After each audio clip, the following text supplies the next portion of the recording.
to understand the way the budget is being spent. Just understand that the proposed budget that the budget committee is required to prepare is the budget on the budget form. So it consists of those line items and that bottom line budget. So that's the one that you signed, for those of us that have been on these committees. That's the DRAs, that you can tell. It's the budget larger that gets categories. posted for the voters. So when the voters say, what's our proposed budget, they get this form and they see all the various departments and then a bottom line figure. And that's what we're talking about with the proposed budget that the voters are dealing with. I think you've been answering the question I had to some degree, but when you talk about amending or modifying the budget, that the budget committee has the authority to do that, or has some, that's what they do. Yes. I was just wondering, how do you do that if you said specifically the highway department is $500,000 and you think it should be $450,000? Does the budget, can the budget committees actually say that and say we want $50,000 to come out of the highway department? And yes, you can, and then ultimately what you're doing is you're reducing that part of the budget, but what you're really doing, even though you're thinking highway department, we don't need that much money, so you change, I usually pick on police department, or recreation, I always pick on poor recreation. What was I saying after I picked on the police chief here? What they're really doing at the end of the day, though, is reducing the bottom line by that figure. So even though you might, in your proposed budget, reduce the highway department line by a certain amount, the select board can say, yeah, no, we need that money, and we have to now find it somewhere else within our bottom line. So yes, you can do it, but it is a bottom line figure at the end of the day. And in a lot of ways, that's similar to what the voters can do to a budget. So if the voters get the proposed budget at the deliberative session and they say, we think the police department needs $50,000 less, and the voters make a motion to cut that amount, they have to be advised that really all you're doing is taking $50,000 out of the bottom line, and the select board ultimately will move money around as appropriate to spend. And hopefully, what I would certainly hope too with the budget committee is, and this was one of the reasons why I think that case with the school board got to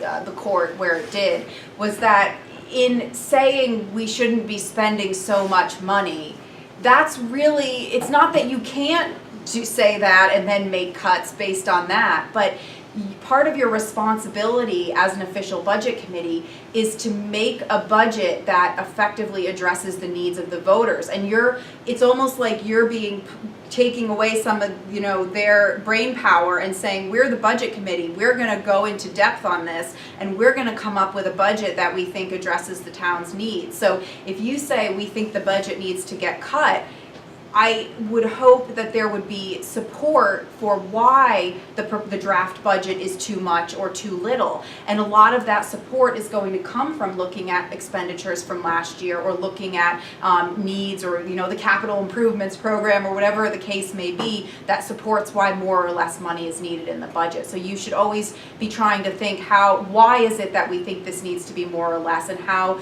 would we explain to the voters why this budget needs to be adjusted? And I get that, and clearly you'd want to have, you wouldn't arbitrarily want to be taking money out of it, but there might be members of the committee or the public who would say, hey, the budget's too high, I want you to cut, my taxes are too high, I want you to cut. It's just too high, I want it cut. And that's what I think is a sentiment that we're going to hear. But we can do that. We shouldn't, it's bad practice to do that. Obviously it's going to affect, we don't really have a control of where the money's going to be spent at the end of the day anyway, because it's bottom line, right? So. Yeah. But yes, I certainly everyone wants taxes to be less, but everybody also wants services to be provided. So your responsibility as a budget committee is to do your best to balance that. What do we need to appropriate from the voters in order to provide the services or do the things that we as the town want to do? And taxes will not always go down, and they will not always go up, depending on what the needs of the town are. Question? Okay. So can I just interject? Yeah. So you basically you come to agreement between the budget board, the selectmen, and how you believe the town should spend the money. Where I still get a little confused is, the budget board comes up with the money, but then I understand that the selectmen has complete control of it, but, you know, John's asking a question that, what happens if you do, it's all well kept and something, what happens if they do spend excessive money, something like that? There's no, budget committee has no oversight on that or anything like that, right? So then the next year you have to come back, it's like you come to a agreement, and then if it's not agreed upon, it's not really confusion at that point, it's contention between the budget committee and when you selectmen, And because when you they're say like, well, we agreed on this amount of money. upon, you mean that a certain the budget went to the voters in a certain way, and there was some expectation that it would be spent consistently Right, with like that. 300,000 for the school board, and all of a sudden, there's 200,000, and, you know, there was an agreement, so now the next time you meet as a budget, there's more, instead of, it's contention, and I think that's maybe what happened in the past. I'm guessing, I think they. because I know that you talked about, and I know I it's think whole, it's a little more complicated. What happened last year was really more complicated. I still don't think it was confusion, I think it was contention that was in the past. And Do you agree with that? I'm not sure that I understand, Paul, about Okay. the confusion. So first of all, it's perfectly fine for the select board to come with our proposal. And in the past, one of the things that has happened is that the budget committee has reduced the operating budget by 10%, say. It wasn't even, I don't think it was even that much. One time it was $55,000, another time, and that was unspecified, which was difficult to explain to the voters because the budget committee didn't tell us exactly where they thought that money was coming from. Another year it was 35,000 or even smaller. In both of those cases, the town meeting made whole the budget as originally proposed by the select board. So it's not that so the budget committee and the select board don't always agree in a Right, that's legitimate what way, you in a expect. legitimate way, You would expect right? that, yeah. Last year, something entirely different happened. Okay, all right. And I guess what I would say is that to some extent, I'm not sure the budget committee and the select board have to agree. I mean, to some extent, there is a reason Exactly. why there's a select Right. board No, and the voters have created this separate budget committee to take on those responsibilities. Right, and at the end of the day, there's a consensus, and you agree on what you want to spend, and I can see like a 5 or 10% variance at the course of the year, but if it was more than that, you would be questioning, wouldn't the budget committee be questioning that? You know? And the budget committee can question it, and they can take it into account when they budget next year, and the select board can still disagree with it, and there's a level of that's, I think, always going to go on in a Okay. town that has an official budget committee. In a way, the budget committee is like an oversight committee, and they're trying to, propose a budget that they think is maybe perhaps more appropriate than the budget that the board has adopted, and because remember, the voters have to create the official budget committee. So in doing that, the voters are saying, we want another separate committee that only does budget to take on the responsibilities of proposing the budget. So they've delegated away some of that authority from the select board and said, we want to vest that in a budget committee, and that is why you guys are there. But yes, your authority ends at a certain point, Right. and that is pretty clear by statute as well. So other than the points that we've made, I just want to mention too, and I think we'll come back to this as well. The budget committee is the one that schedules and is responsible for holding those budget hearings. And so again, it would be the selectmen in a town without a budget committee, but once the select board sort of hands over its draft budget, all the budgeting responsibility and activities devolves upon the budget committee. Can I just make a point Yeah. to Paula's things?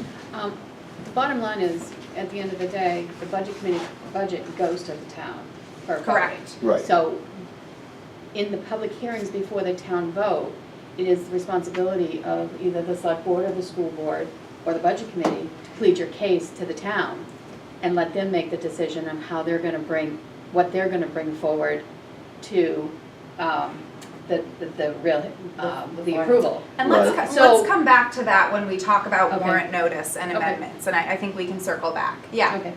Well, as a taxpayer, when I look at the tax bill, it's really got the 3 components, it's the school, That's true. the town, and then the county. And what do we have to say From I can gather, we don't have much to say about the county budget, we just accept that. Yeah, Rubber that's a stamp it. mandatory tax, the county tax.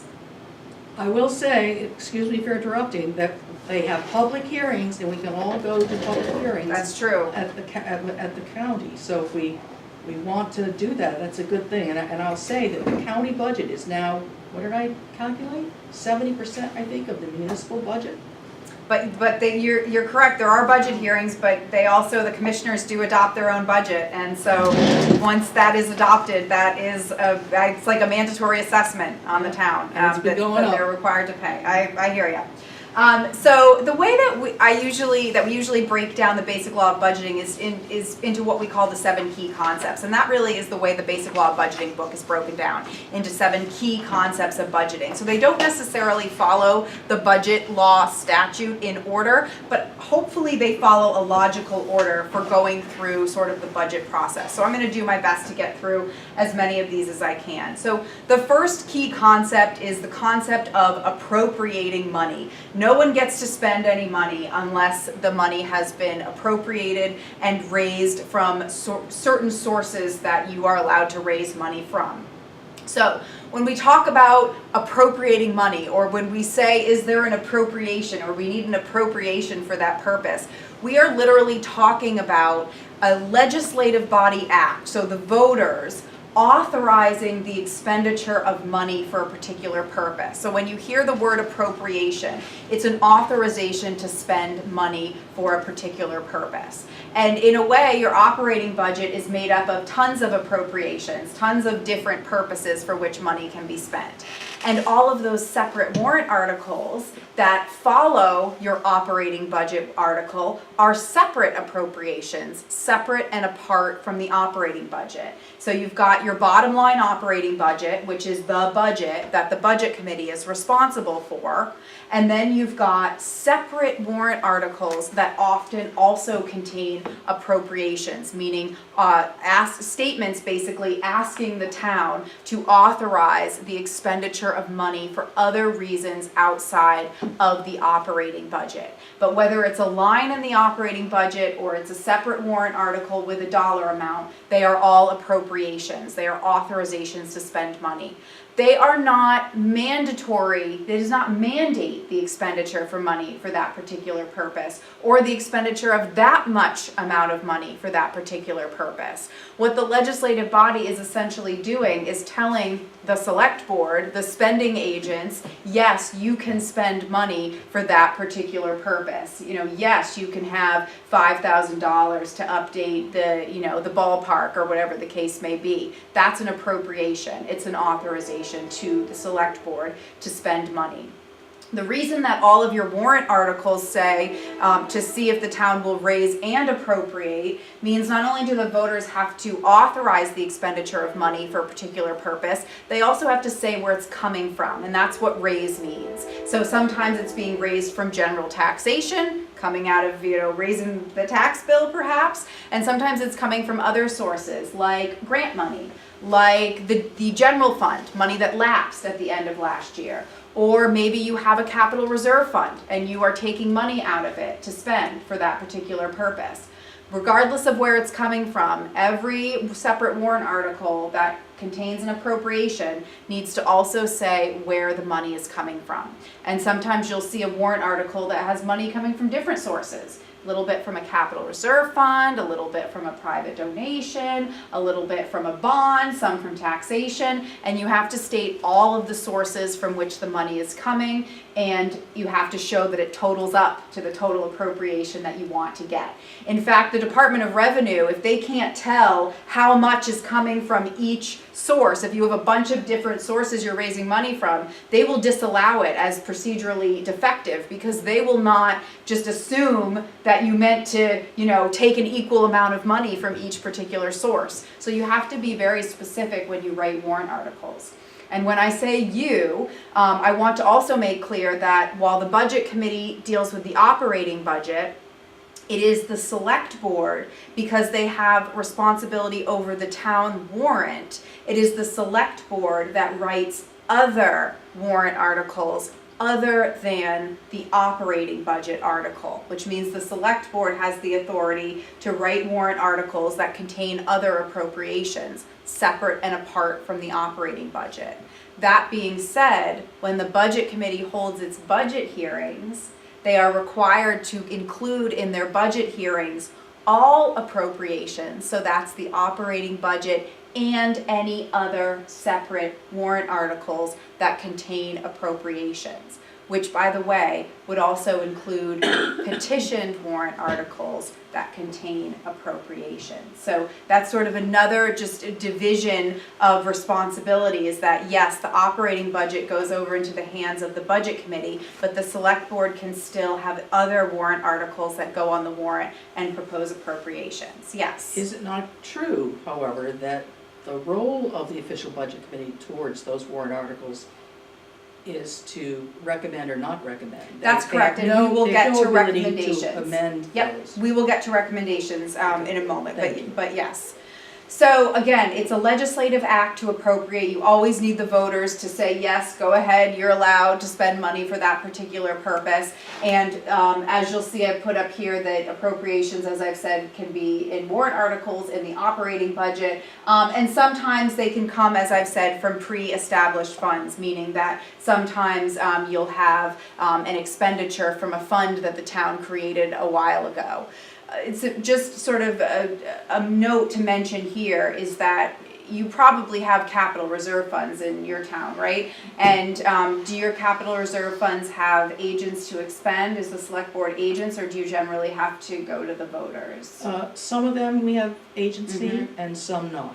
So there are funds that once the town meeting votes to create them and to put money into them, some of them you don't need to go back to the voters and ask them for permission to spend. So if the town creates a capital reserve fund and says the selectmen are agents to expend, and they put a little bit of money each year into the reserve fund, the selectmen during the course of the year have the ability to spend from that fund without waiting for further town meeting approval. Some funds do require you to go back to the town meeting. For example, if you have a special revenue fund where you sequester revenue from a particular source, that fund always requires you to go back to the voters to spend money from it. So this is just another example of the fact that in order for you to know what you have to do, you have to go back to the statute that enables you to act in the first place. So if you're dealing with a capital reserve fund, you have to look at the capital reserve fund statute. If you're dealing with a revolving fund, you have to look at that statute. So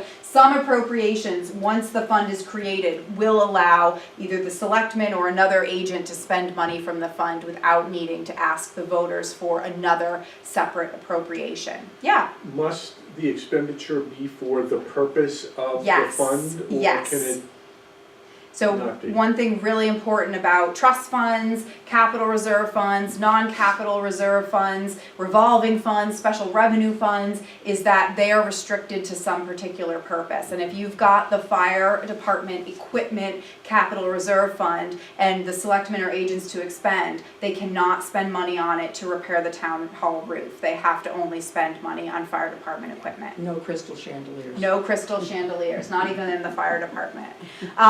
So we've already sort of touched upon this a little bit for what purposes may a municipality spend. And again, if you have the power to act, you have the power to spend money for that purpose and to ask the voters to appropriate money for that particular purpose.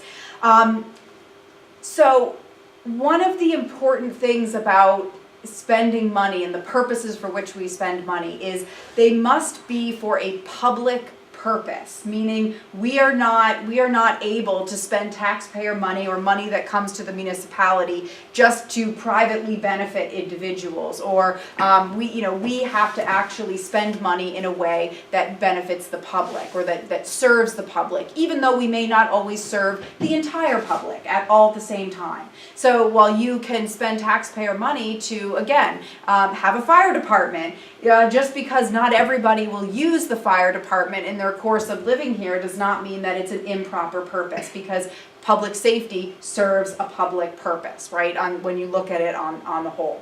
One of the examples of spending money for something that's not a public purpose that comes up in a lot of towns, and I'm not saying it comes up in Rollinsford, is that towns may not plow or do maintenance on private roads. And why is that the case? Well, that's the case because private roads are not town regulated, they're not town maintained, they're not even open public access roads that the public has the right to use like they do for regular public roads. So there's no public purpose, even though, yes, a small fragment of your public, your taxpayers, do live on those roads and benefit from it. It's not serving a greater public purpose. So for the most part, I think we know what public purposes are, but sometimes there are examples like that where it seems like an okay thing to do because it does have the effect of serving and helping people who are your public, but it's not the type of public purpose that we are required to spend money on.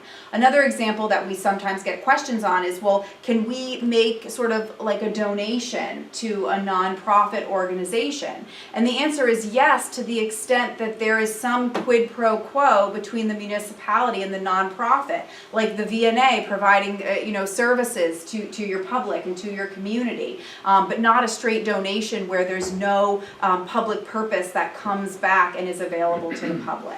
Thank you for bringing that up, because that is something that we've had some conversations with in the select board with the budget committee. So in our sort of general assistance category, we do have a line where we will make some donations to groups that assist with, and we ask that they show us the services that they have provided to the town of Rollinsford. Yep. So it's Cornerstone, VNA, CAP, things of that nature. and even though those services don't benefit every member of the public at every turn, they are open to your residents who may suddenly need welfare assistance or other needs. And particularly because towns are obligated to provide welfare to those in need, that would clearly be a public purpose to the extent that they really are available to provide a service to residents who are in need. So it's a really great example of sort of making a payment to a separate entity that does in fact serve a Help public serve the purpose. town. Correct. So I already touched upon this a little bit. I said, we have the operating budget, which is sort of one big chunk of an appropriation full of different spending purposes for how it's broken down. And then in addition to that, so let's say we've got our operating budget as the first article on the warrant, and it shows the bottom line figure. After that, we're going to have all these other separate warrant articles that ask for authority to do something, ask to pass an ordinance, or perhaps ask for other expenditures of money in addition to the operating budget. And those other warrant articles that you see on the warrant are usually referred to as separate warrant articles, meaning they are separate out from the operating budget, or they're referred to as individual warrant articles. Of those individual warrant articles, some of them are so-called special warrant articles, and this can get really confusing. Also because sometimes I don't think the statutes fully appreciate that there's a difference between just a separate warrant article and a special warrant article. So some articles are special, and any article that contains an appropriation, an amount of money that's being asked for from the voters, and also is either petitioned, so petitioned by the voters, contains a bond issue, contains an appropriation to a fund, a capital reserve or town-funded trust fund, or is designated by the select board as non-lapsing, non-transferable, or simply special, becomes a special warrant article. And why do we care that an article is special in addition to separate? There are two reasons. One is that we can't transfer money out of a special warrant article. So even though all these special articles are like separate little appropriations, and normally the select board has the ability to transfer money in and out of appropriations, if it's special, we can't transfer money out of it. Doesn't mean we have to spend all of that money on that purpose, but it does prohibit us from transferring money out of that purpose and spending it on another purpose. And by the way, we can transfer money in to that purpose, just not out of that purpose. The other reason that special warrant articles are so-called special is because before the end of the budget year, the select board has the authority to vote to designate them as non-lapsing for one more year. And we haven't gotten to the concept of lapse yet, but I think most of you know that the general rule is at the end of your budget year, whatever money you didn't spend lapses, meaning the authority to spend it is gone. It sort of goes into this state of holding in your general fund and is subject to being used, either appropriated or used to offset, reduce the tax rate or whatever the case may be. But some appropriations don't lapse. And this is an example of where the select board can actually affirmatively say, we are going to keep this purpose, this appropriation, in existence for one more budget year. And we have the authority to do that if the article was in fact a special warrant article. As one other point, when the select board drafts a warrant article, you can, on your own initiative, state that the warrant article will not lapse for up to 5 years. You can state a particular time period of up to 5 years that it won't lapse. If you do that in the initial warrant article that goes to the voters itself. But if we wait, if you didn't do that, you only have the authority to make it not lapse for one more year, correct? So I feel like it's getting just a little bit dark in here. Does anyone else feel like that? And I'm just not wanting anyone to fall asleep. It's just on or off is the only That's question. it. So like, if we open, do you think if we open the shades, it would help at all? I don't know if everyone else is okay. I know it's like dinner time and it's dark and been a long I'm day. talking about budget law. So we don't want you to know when we're not. yeah, I know. See, that's what I'm afraid Do you of. mind passing that water bottle up? Can you give me an Yeah. example of Thank a you. special Oh, warrant thank you. article? I'm kind of confused by that. Can you give me like, something that you would buy for, as a special warrant article? So the voters petition the town to so the voters present a petition warrant article that contains an appropriation of money for any purpose. Okay, And it's automatically special. And you can't transfer money out of it, and it could be designated as non-lapsing for one more year. It's just automatically special because of that because it was submitted by petition.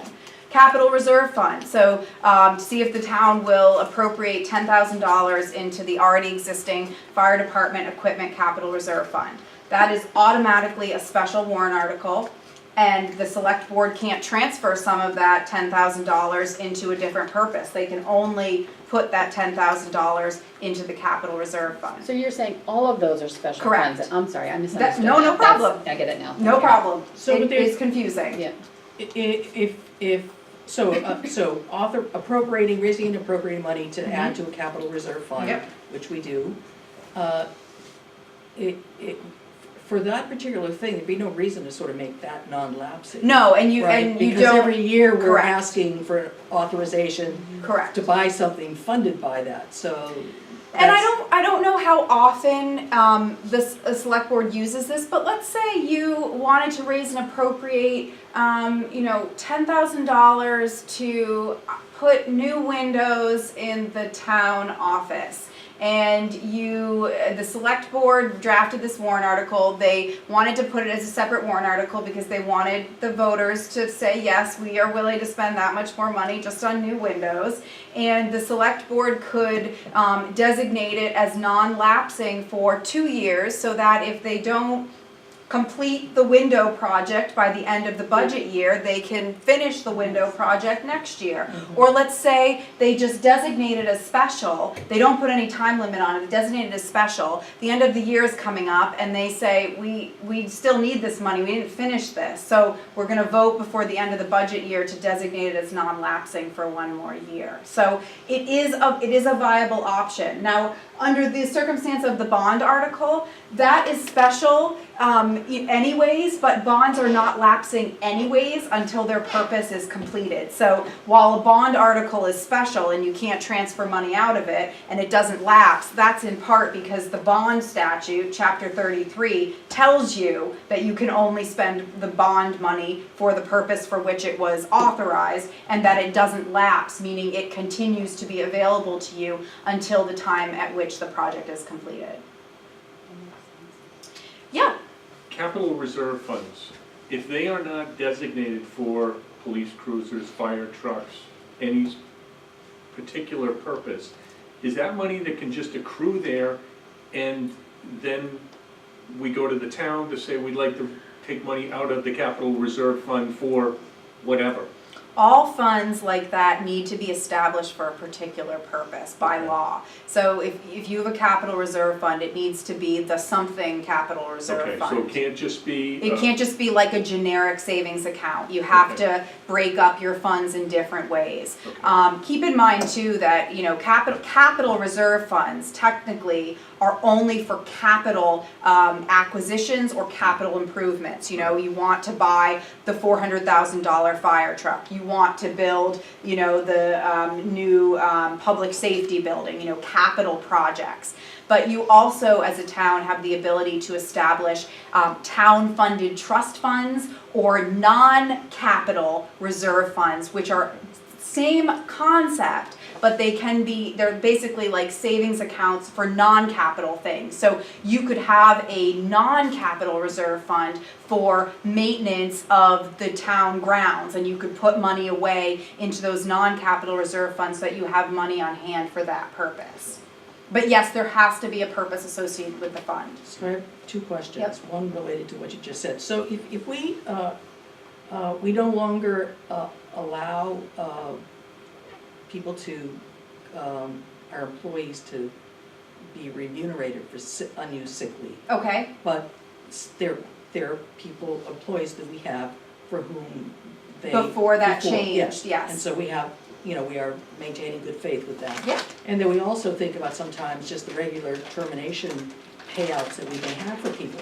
So we could set up a reserve Yes. fund for You could set that. up a non-capital reserve fund to put away money to help the town pay out things like, you know, leave time or, here's another example. A lot of towns have started health insurance, non-capital reserve funds Yes. to anticipate increases in health insurance and to try to offset that by not having huge increases in the operating budget as the costs increase. So that is also, that type of fund is authorized by Chapter 35, but it's called a non-capital reserve fund.